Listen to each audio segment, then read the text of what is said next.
केजरीवाल को सिंह बोली संबोधित करिसेंती पत्नी सुनीता केजरीवाल कहिसेंती तांको बेसी दिन बंदी करी रखा जाई परिबो नाही। केजरीवाल को गिरफ्तारी को विरोध करी रामलीला मैदान रे इंडिया मेंट पक्षरु लोकतंत्र बंचाओ रैली करा जायछि। एही रैली रे जोगदेई सुनीता एहा मध्य कहिसेंती।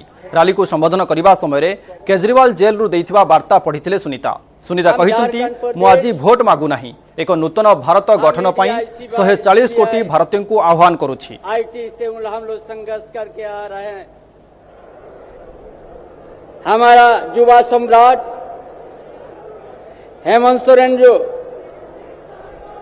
कभी झुका नहीं है, न झुकेगा। देश के अंदर एक ऐसा संदेश देने का काम करेंगे जो लोकतंत्र किस तरह से बचेगा, ये सरकार झारखंड से बिगुल बजा के हम लोग दिखाएंगे कि आज इस लोकतंत्र में एक केंद्रीय एजेंसी, एक पूरा देश में हुकुम, ये किस तरह का विडंबना है ये लोकतंत्र में। यही बोलने के लिए हम आए हैं कि आज कभी हेमंत बाबू ने कभी आज जिस नाम से उसको गिरफ्तार किया गया, जिस जमीन का नाम पर, ना उसका नाम है ना किताब में नाम है, लेकिन जो वहां का आदिवासी, वहां का दलित, वहां का पिछड़ा वर्ग को उठाने का काम किया, तो भारतीय जनता पार्टी के उन लोगों का पेट में दर्द शुरू हो गया है। यही तो लड़ाई लड़ा है वहां। हमारा पूर्वजों भी इसी तरह से झारखंड में लड़ाई लड़ा है। इसलिए आज यहां से पूरा भारत में संदेश जाएगा, हम सब एक है। ऐसा तानाशाही सरकार, भारतीय जनता पार्टी जैसा विचार को हम लोग या प्रदेश में या देश में हम लोग किसी भी कीमत पर पनपने नहीं देंगे। ये सोच करके हम लोग को आज संकल्प लेने का दिन है। हमारे प्रधानमंत्री मोदी जी ने मेरे पति को जेल में डाल दिया। क्या प्रधानमंत्री जी ने सही किया? क्या आप सब मानते हैं कि केजरीवाल जी एक सच्चे देशभक्त और ईमानदार इंसान हैं? क्या आप मानते हैं कि केजरीवाल जी एक सच्चे देशभक्त और ईमानदार इंसान हैं? ये बीजेपी वाले ये कह रहे हैं कि केजरीवाल जी जेल में हैं, इन्हें इस्तीफा देना चाहिए। क्या केजरीवाल जी को इस्तीफा देना चाहिए? क्या उन्हें इस्तीफा देना चाहिए? केजरीवाल जी को इन्होंने गिरफ्तार कर लिया। आपके केजरीवाल शेर है, शेर। ये ज्यादा दिन तक उनको जेल में नहीं रख पाएंगे। करोड़ों लोगों के दिल में बसते हैं केजरीवाल। आज देश बहुत मुश्किल हालात से गुजर रहा है। ऐसा हाल है, न कोई वकील, न कोई दलील, न कोई कार्रवाई और सीधे जेल। और शायद कलयुग का अमृत काल इसी को कहते हैं कि आप बिना पूछे, बिना कोई कार्रवाई किए हुए लोगों में जेल में डालते हो।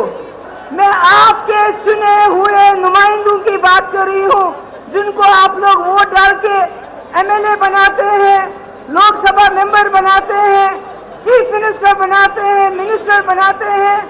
कैसे उनपे करप्शन के चार्जेस लगा के बिना कोई वकालत के, बिना कोई कार्रवाई के जेल में डाला जाता है।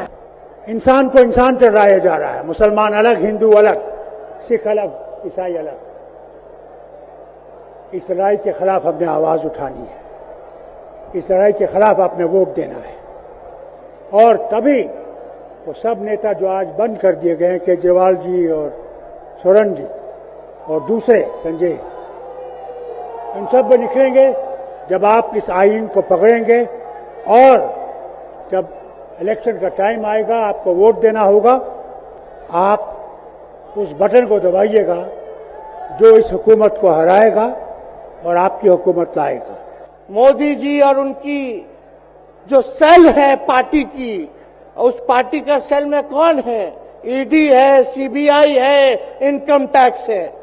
लालू जी को तो कई बार सताया गया, मेरे ऊपर मुकदमा किया गया, मेरी मां पर, मेरी बहनों पर, मेरे जीजाओं पर, मेरे पिता के जितने संबंधी थे सब पर केस मुकदमा किया।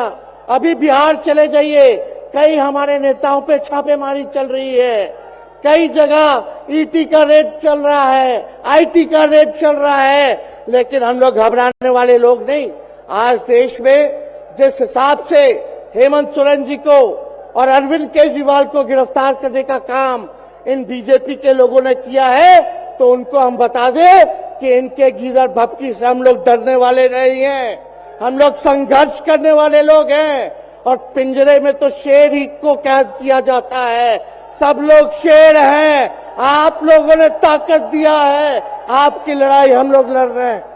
प्रेम था, परोपकार था, विनय था, धीरज था, साहस था, और भगवान राम के पास सत्य था। मैं सत्ता में बैठे हुए सरकार के जितने भी सदस्य हैं, अपने प्रधानमंत्री नरेंद्र मोदी जी को याद दिलाना चाहती हूं कि इस जीवन राम भगवान के जीवन गाथा का क्या संदेश था। सत्ता सदैव नहीं रहती, सदैव नहीं रहती सत्ता। सत्ता आती है, जाती है, अहंकार चूर चूर होता है एक दिन। यही संदेश था भगवान राम का, उनके जीवन का। और आज यहां रामलीला मैदान पर खड़े हुए इंडिया गठबंधन की 5 मांगों को पढ़ने से पहले मुझे ये उचित लगा कि मैं ये संदेश एक बार फिर दोहराऊं। इंडिया गठबंधन की 5 सूत्री मांगे भारत के चुनाव आयोग को लोकसभा चुनावों में समान अवसर सुनिश्चित करना चाहिए। दूसरी मांग, चुनाव आयोग को चुनाव में हेराफेरी करने के उद्देश्य से विपक्षी राजनीतिक दलों के खिलाफ इनकम टैक्स, ईडी और सीबीआई द्वारा की जाने वाली बलपूर्वक कार्रवाई को रोकना चाहिए। तीसरी मांग, श्री हेमंत सोरेन एवं श्री अरविंद केजरीवाल जी की तत्काल रिहाई की जाए। चौथी मांग, चुनाव के दौरान विपक्ष के राजनीतिक दलों का आर्थिक रूप से गला घोटने की जबरन कार्रवाई तुरंत बंद होनी चाहिए। पांचवी मांग, चुनावी बांड का उपयोग करके बीजेपी द्वारा बदले की भावना जबरन